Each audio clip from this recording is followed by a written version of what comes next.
الانتخابات وهذه الممارسة الدنيئة تجاه إخواننا في الريف.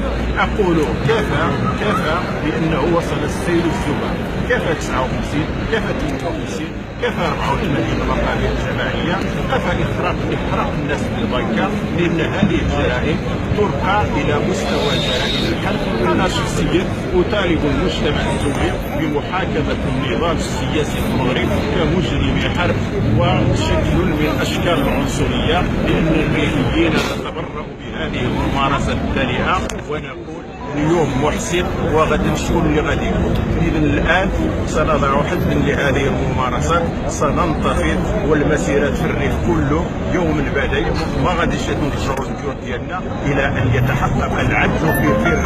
وبالمناسبة نقول للمسؤولين المغاربة هزوا علينا الخنازير ديال الخليج، حنا ما عندناش ما نديروا بالفلوس ديال المني، ما عندناش سياسة السياحة الجنسية، بناتنا شريفات، ولادنا نحافظوا عليهم. إلا بغيتوا تمارسوا الممارسة الجنسية